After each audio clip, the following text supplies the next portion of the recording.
అందరికీ నమస్కారం. మీ అందరికీ ఎస్ఏ హిందీ టీచింగ్ టీవీ తరఫున స్వాగతం, సుస్వాగతం. సాధారణంగా ఈరోజు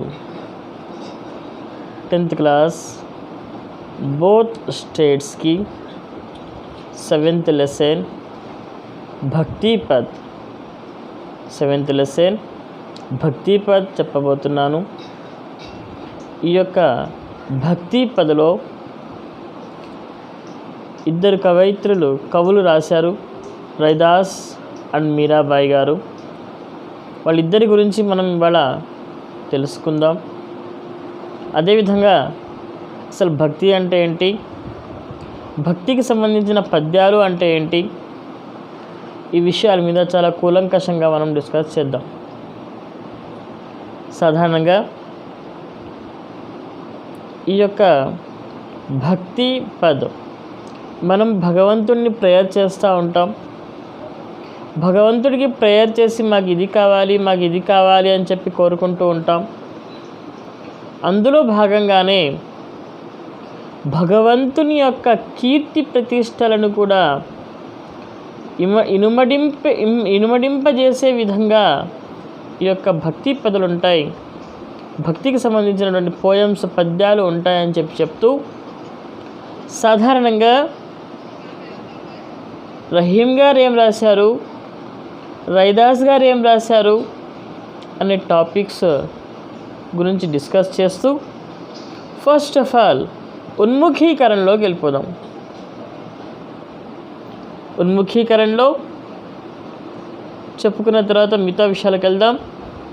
ఫస్ట్ ఆఫ్ ఆల్ उन्मुखीकरण गुरु गोविंद दो खड़े काके लगे पाए, बलिहारी गुरु अपने गोविंद दिए बताए. సాధారణంగా గురు అంటే మనకు విద్యాబుద్ధులు నేర్పించినటువంటి టీచర్, గోవింద అంటే భగవంతుడు. వాళ్ళిద్దరూ ఒకేసారి వచ్చి మన ముందు కనుక నిల్చున్నట్లయితే మనం ఎవరి కాళ్ళు మొక్కాలి, మనం ఎవరిని పూజించాలి అని చెప్పే టాపిక్ వచ్చింది. నిజానికి గురువు ధైర్యవంతుడా, గురువు శక్తివంతుడా, లేకపోతే భగవంతుడు శక్తివంతుడా అనే చెప్పే టాపిక్ వచ్చింది. ఆ టాపిక్లో భాగంగా మరి గురువుని మొక్కాలా లేకపోతే భగవంతుని మొక్కాలా?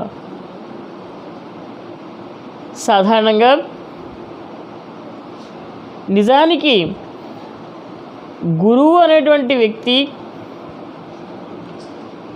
మనలో ఉన్నటువంటి అజ్ఞానాన్ని తొలగించి,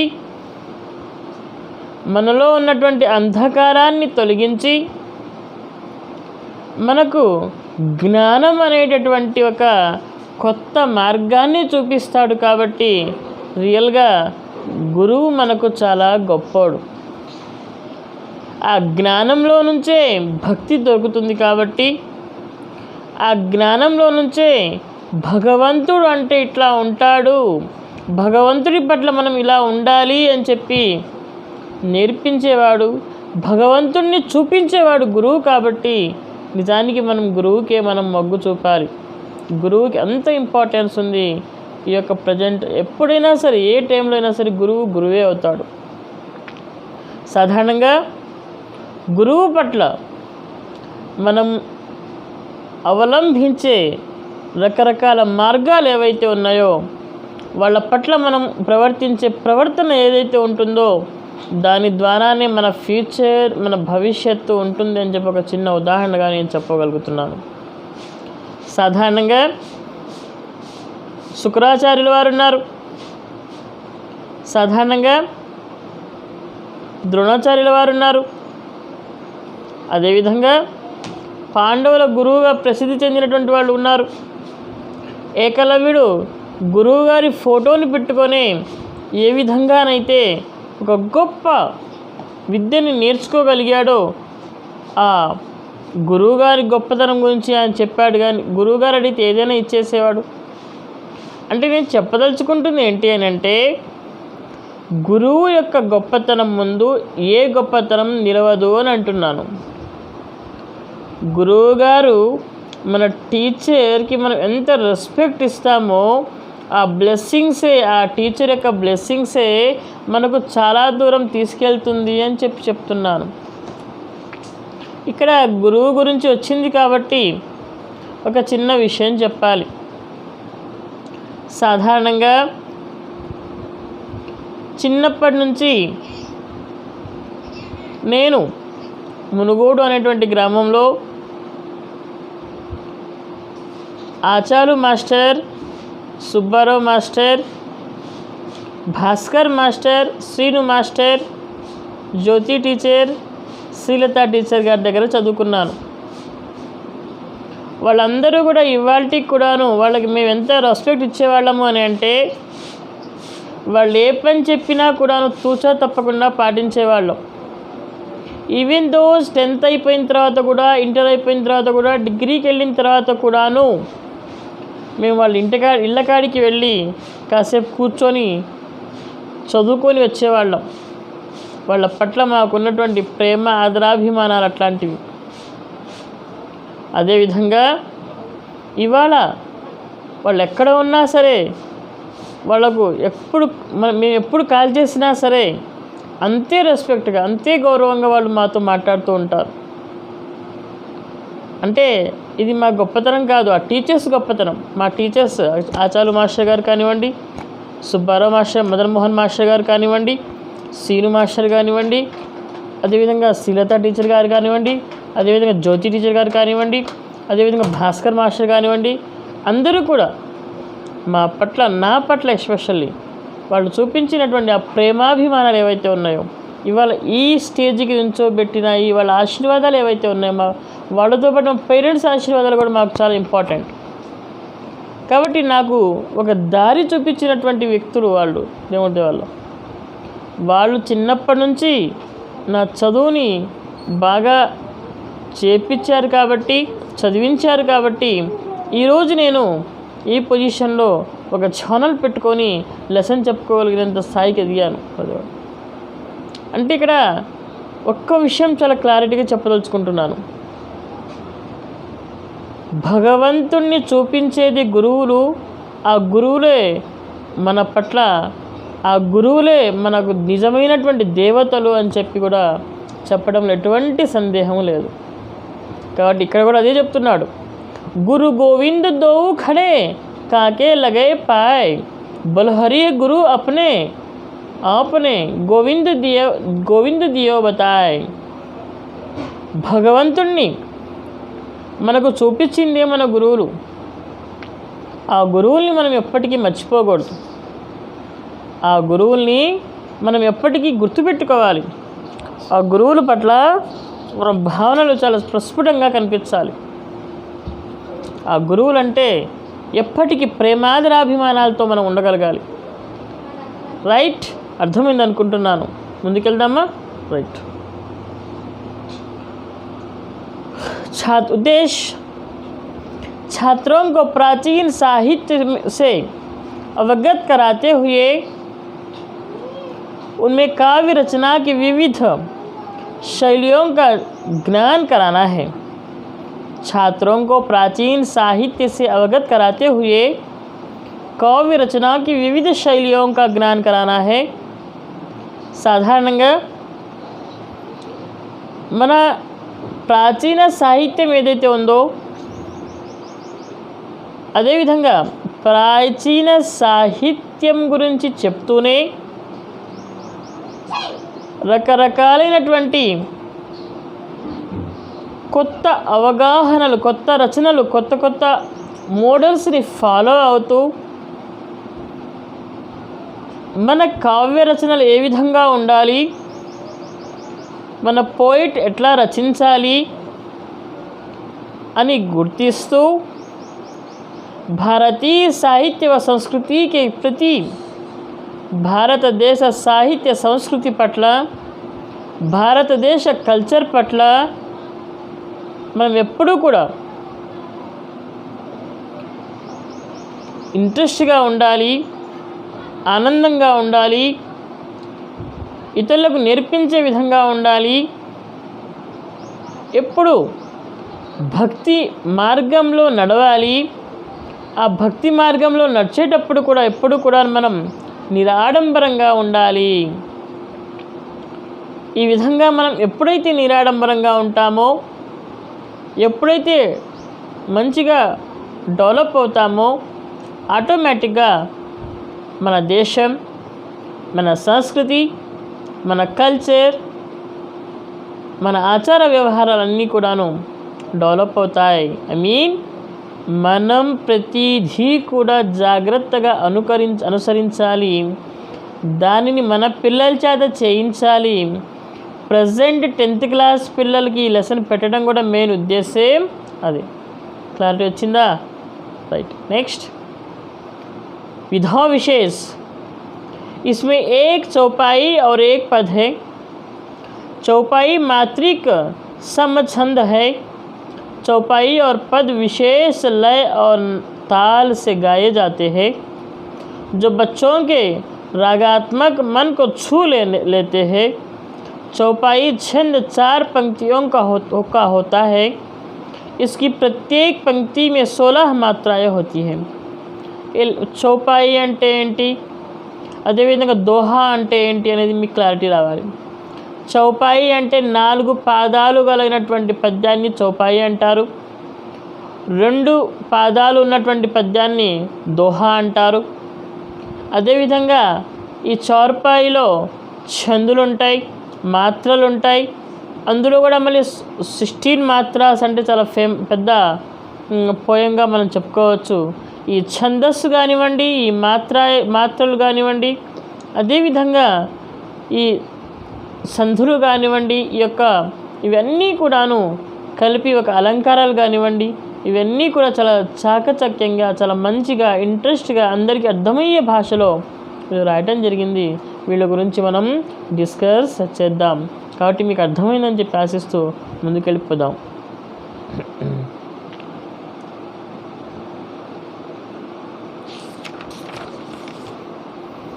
विषय प्रवेश. साधारणंगा प्राचीन काल से ही भगवत स्मरण, भगवत भक्ति को महत्व दिया गया है. विषय प्रवेश लो साधारणंगा మన చిన్నప్పటి నుంచి కూడా, ప్రాచీన కాలం నుంచి కూడా, మనకంటే చాలా పురాతనమైనటువంటి కాలం నుంచి కూడాను భగవంతుని స్మరించటం, భగవంతుని పట్ల ప్రేమగా ఉండటం, అదేవిధంగా భక్తి మార్గంలో నడవటం, ఇలాంటివి అనేక రకాలైనటువంటి గొప్ప గొప్ప మహత్వ, ఇంపార్టెన్స్, భక్తి పట్ల ఇంపార్టెన్స్ ఇవ్వటం జరిగింది చిన్నప్పటి నుంచి. ప్రాచీన కాలం నుంచి, పురాతన కాలం నుంచి కూడాను భగవంతుడు ఉన్నాడు, భగవంతుడిని స్మరించాలి, భగవంతుడి పట్ల ప్రేమగా ఉండాలి, భక్తి మార్గం అనేది ఉంది, భక్తి ఉంది, దేవుడు ఉన్నాడు అని చెప్పేటటువంటి ఆ యొక్క కల్చర్కి మన ఇండియన్ సంస్కృతి అలవాటు పడింది అని చెప్పొచ్చు. भगवान के नाम रूपी नाव से ही संसार रूपी सागर से तर सकते हैं. భగవంతుడు అనేటటువంటి ఒక షిప్, నావ్ అంటే షిప్తోనే సంసారము అనేటువంటి సాగరాన్ని ఈదుతున్నాము మనం. భగవంతుడు లేకపోతే, భగవంతుడు అనేటువంటి వ్యక్తి లేకపోతే, భగవంతుడు అనేటువంటి ఆయన లేకపోతే సంసారాన్ని ఈదడం చాలా కష్టం. ఆయన ఉన్నాడు, ఆయన చూస్తున్నాడు కాబట్టే మనం సంసారం అనేటువంటి సంసారం అనే నదిని ఈదుకుంటూ వస్తున్నాము అని చెప్పి ఇక్కడ కవి చెప్తున్నాడు. इसकी सही राह का मार्गदर्शन गुरु द्वारा होता है. ఈ యొక్క సంసారము, నావ, సముద్రము ఇవన్నీ కూడా ఏ విధంగా అయితే గొప్పగా మనం చెప్పుకుంటామో ఇవన్నిటినీ తెలియజేసేటువంటి ఒక ఆయుధం గురువుగారు. టీచర్, ఆ గురువు గారు ఆ టీచర్ చెప్పిన మాటల్ని బట్టి మాత్రమే మనం ఈ యొక్క వీటిని మనం తెలుసుకోవచ్చు. ఏంటి ఈ సంసారం అంటే ఏంటి, జీవితం అంటే ఏంటి, ఒడిదుడుకులు అంటే ఏంటి, కష్టం అంటే ఏంటి, అదేవిధంగా ప్రేమ అంటే ఏంటి, ఇవన్నీ కూడాను ఇవన్నీ కూడా భగవంతుడి వల్ల గురువు గారి ఇష్టానుసారమే మనం అందరం నేర్చుకుంటాము. इसकी सही राह का मार्गदर्शन गुरु द्वारा होता है। ऐसी ही भक्ति संबंध रविदास की चौपाइयाँ और मीराबाई के पद हम इस पाठ के अंतर्गत पढ़ेंगे. ఇలాంటి గొప్ప గొప్ప పాటల్ని, ఇలాంటి గొప్ప గొప్ప పోయమ్స్ని మనం రహీం గారి ఎవరు భక్తి రవిదాస్ గారి చౌపాయి, రవిదాస్ గారి 4 పాదాలు కలిగినటువంటి పోయం ద్వారా, అదేవిధంగా మీరాబాయి రాసినటువంటి 2 పాదాలు కలిగినట్టు దోహే ద్వారా మనం తెలుసుకుందాం. ఈ లెసన్లో చాలా ఇంట్రెస్టింగ్ ఉంటుంది. యొక్క 2 పోయమ్స్ ఉన్నాయి. వీటిని కొంచెం జాగ్రత్తగా అర్థం చేసుకుంటే చాలా ఇంట్రెస్ట్గా ఉంటుంది, అర్థం చేసుకోగలరు. కవి రవిదాస్ గారు, ఈయన జీవితకాలం 1482 సంవత్సరంలో పుట్టారు, 1527 సంవత్సరంలో చనిపోయారు. ఈయన ప్రసిద్ధి రచన ఏంటి అని అంటే గురు గ్రంథ సాహిబ్, ఇన్కే పద్ సంకలిత. ఈయన పోయమ్స్ అన్నీ కూడాను గురు గ్రంథ సాహిబ్ అనేటువంటి ఒక గ్రంథంలో రచించబడినవి. ఇవి చాలా ఫేమస్ అయినవి. ఇవన్నీ కూడా రవిదాస్ గారివి అని చెప్పబడతాయి. జ్ఞానమార్గి శాఖా के प्रमुख कवियों में से एक है. సాధారణంగా జ్ఞానమార్గి శాఖ అంటే జ్ఞానాన్ని ఇచ్చేటువంటి సాధారణంగా భక్తి కాలంలో ఆదికాలని, భక్తి కాలని, ఆధునిక కాలని, ఇలా చాలా కాలాలు ఉన్నాయి. ఈ కాలాల్లో ఒక కాలం భక్తి కాల్. ఈ భక్తి కాలంలో కూడాను మళ్ళీ జ్ఞానమార్గి శాఖ ఉంది, అదేవిధంగా ధర్మ మార్గి శాఖ, ఇలా చాలా ఉన్నాయి. వీటిల్లో జ్ఞానంతో భక్తిని ఎలా సంపాదించాలి అనేటువంటి విషయం మీద ఫేమస్ వ్యక్తుల్లో రవిదాస్ గారు ఒకరు, కబీర్ దాస్ గారు ఒకరు, మీరాబాయి గారు ఒకరు. ఎనీహో, ఇప్పుడు మనం రవిదాస్ కవి పరిచయం చూసాం, అర్థమైంది అనుకుంటున్నాను. పోయంలోకి వెళ్ళిపోదాం. ప్రభుజీ तुम चंदन हम पानी, जाकी अंग अंग बास समानी. प्रभुजी तुम घन बन हम मोरा, जैसे चितवही चंद्र चकोरा. प्रभुजी तुम मोती हम धागा, जैसे सोनही मिलत सुहागा. प्रभुजी तुम स्वामी हम दासा, ऐसी भक्ति करे रविदासा. प्रभुजी तुम चंदन हम पानी, जाकी अंग अंग वास समानी. రవిదాస్ గారు చెప్తున్నారు, హే భగవంతుడా, హే ప్రభువా, హే భగవంతుడా,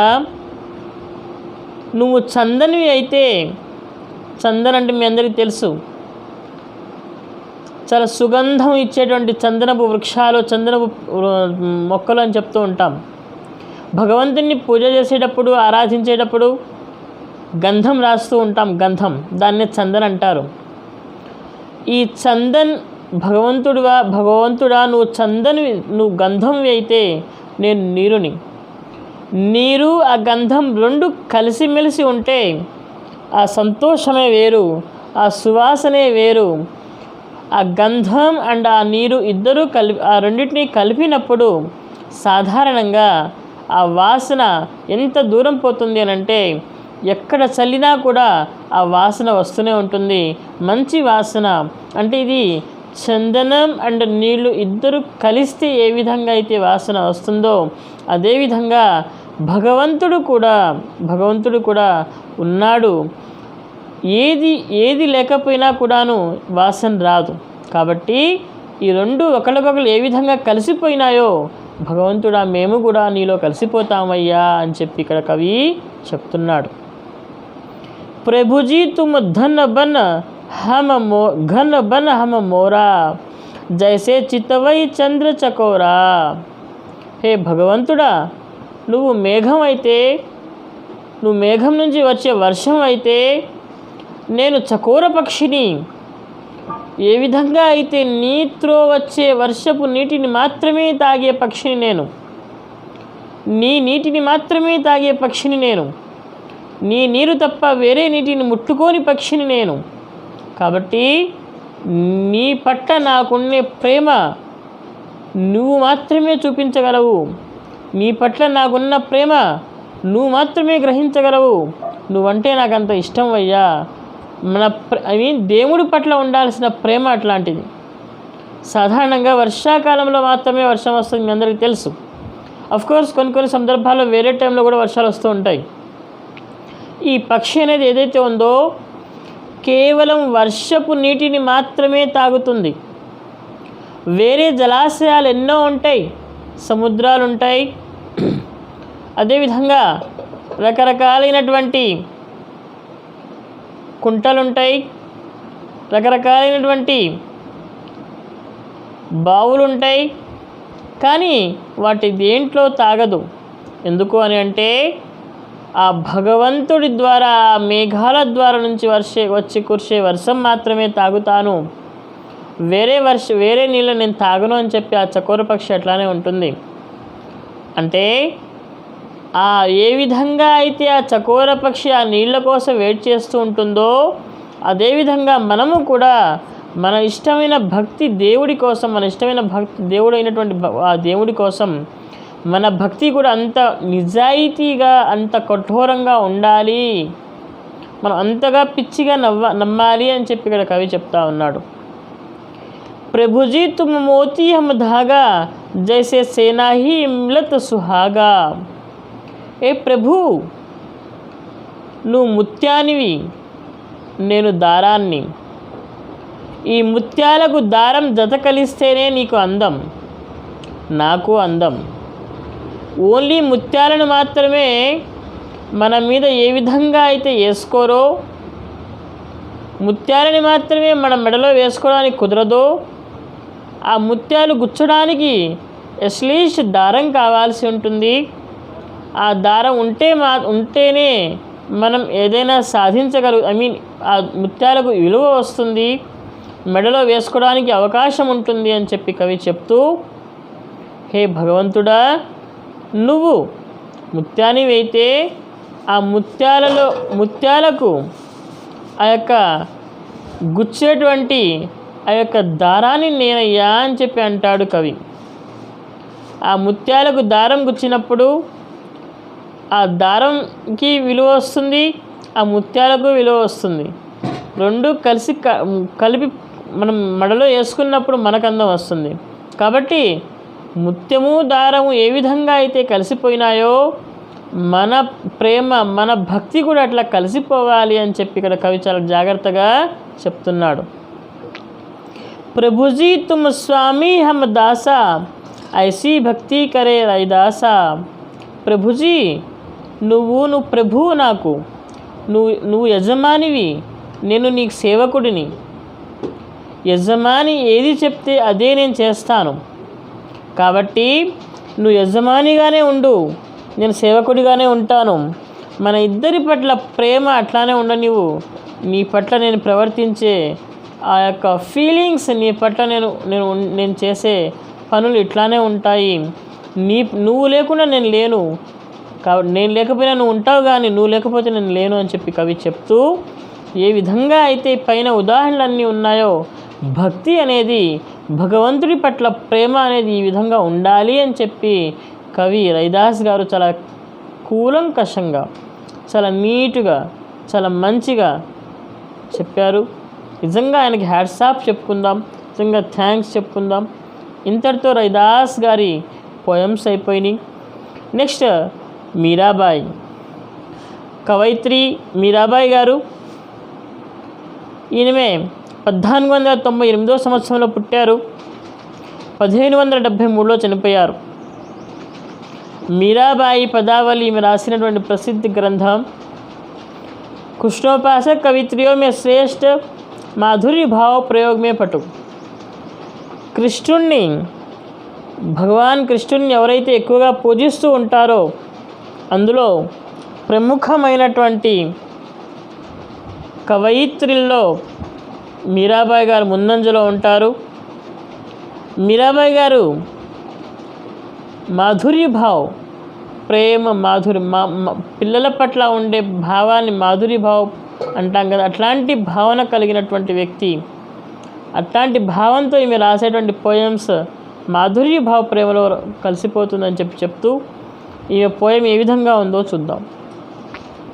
पायो जी म्यो तो राम रतन धन पायो, वस्तु अमोलक दी म्योरे सतगुरु, कृपा कर अपनायो, जन्म जन्म की पूंजी पाई, जग में सभी खोवायो, खर्च ना खटे चोर ना लूटे, दिन दिन बढ़त सवायो, सत की गाव खोवटिया सद्गुरु भवसागर तरायो, मीरा के प्रभु गिरिधर नागर हरखा हरखा हरखा हरख हरख पास जायो आयो गयो. సాధారణంగా ఏ విధంగానైతే భగవంతుడి పట్ల ప్రేమ ఉత్పన్నమవుతుందో, భగవంతుడి పట్ల ఆప్యాయత ఉత్పన్నమవుతుందో, భగవంతుణ్ణే ప్రేమికుడిగా భావిస్తూ ఏ విధంగా మీరాబాయి గారు ఎంత చక్కగా తన యొక్క ఫీలింగ్స్ని గొప్పగా తనలో ఉన్నది ఉన్నట్టుగా చెప్పడం జరిగింది. ఇక్కడ కృష్ణుణ్ణి ఏ విధంగా ఆమె పూజిస్తున్నారు, దాస్య భక్తి, ప్రభువు నువ్వు ఏం చేసినా నాకు ఇష్టమే, నువ్వు లేకపోతే నేను లేను అన్నట్టుగా మీరాబాయి గారు చాలా గొప్పగా ఈ పోయంలో చెప్పడం జరుగుతుంది. కాబట్టి ఈ యొక్క లెసన్లో ఈ విధంగా ఈ రవిదాస్ గారు, ఈ మీరాబాయి గారు చాలా గొప్పగా, చాలా కూలంకషంగా వాళ్ళ పోయమ్స్ ద్వారా చెప్పారు. ఇవన్నీ కూడా ఇవాల్టి కూడా ఆచరణయోగ్యంగా ఉన్నాయి అని అంటే మనం చాలా గొప్ప వాళ్ళం, అదృష్టవంతులు అని చెప్పి ఫీల్ అవ్వచ్చు. వాళ్ళు ఎన్నో సంవత్సరాల క్రితం చెప్పిన మాటలు కూడా ఇవాళ మనం ఆచరిస్తున్నాము అనంటే వాళ్ళ మాటలు ఇవాళ కూడా మన జీవితంలో పనికొస్తున్నాయి అని అంటే నిజానికి మనం అదృష్టవంతులంగానే ఫీల్ అవుతూ, నిజానికి మనం ప్రతి విషయాన్ని చాలా కూలంకషంగా అర్థం చేసుకుంటూ ముందుకు వెళ్ళిపోతూ అందరి మన్నలను పొందుతూ ఇంకా చాలా చాలా ముందుకెళ్ళాలని చెప్పి కోరుకుంటున్నాం. అదేవిధంగా 7th లెసన్ని ఇంత డీప్గా, ఇంత ఎక్కువగా చెప్పడం వల్ల పిల్లలు బాగా అర్థం చేసుకుంటారని, తెలంగాణ ఏపీ స్టేట్స్లో అందరికీ ఉపయోగపడుతుందని, అదేవిధంగా వర్డ్ టు వర్డ్ మీనింగ్, ప్రతి లైన్ టు లైన్ నేను చెప్పడం జరిగింది. మీనింగ్స్ కూడా జాగ్రత్తగా అర్థం చేసుకొని జాగ్రత్తగా ముందుకెళ్తారని చెప్పి చెప్తూ, మనమందరం ప్రజెంట్ ఉన్నటువంటి సిచ్యువేషన్స్లో కలిసికట్టుగా ముందుకెళ్ళాలని చెప్తూ, ఈ ఎస్ఐ హిందీ టీచింగ్ టీవీ ఛానల్ని ఎవరైతే సబ్స్క్రైబ్ చేసుకున్నారో, లైక్ చేశారో, షేర్ చేశారో వాళ్ళందరికీ ధన్యవాదాలు చెప్తూ, భవిష్యత్తులో మన ఛానల్ దిగ్విజయంగా, నిర్విరామంగా ఇంకా చాలా చాలా లెసన్స్ చెప్తామని, మన వల్ల అట్లీస్ట్ ఒక 10 మంది బాగుపడినా, మన వల్ల అట్లీస్ట్ ఒక 5 మంది పేదవాళ్లకు ఉపయోగపడినా మన జీవితం సార్థకం అవుతుందని చెప్పి భావిస్తూ, ప్రతి విషయంలో కూడాను అర్థం చేసుకొని ముందుకెళ్తారని చెప్పి చెప్తూ, ఏదైనా అర్థం కాని పరిస్థితుల్లో మనం ప్రతిదీ కూడా అర్థం చేసుకుంటూ, ఏమైనా డౌట్స్ ఉంటే ఆ డౌట్స్ని కామెంట్ రూపంలో కానివ్వండి లేదా ఫోన్ రూపంలో కానివ్వండి అడుగుతారని చెప్పి ఆశిస్తూ, నా నెంబర్ 9390227118 అని చెప్తూ ఈ యొక్క ఛానల్ని ఇంకా ముందుకు తీసుకెళ్దామని, చెప్తూ ఇంతటితో ముగిస్తున్నాను. మీ అందరికీ మరొక్కసారి థ్యాంక్ యూ, ధన్యవాదములు. Thank you very much. Thank you.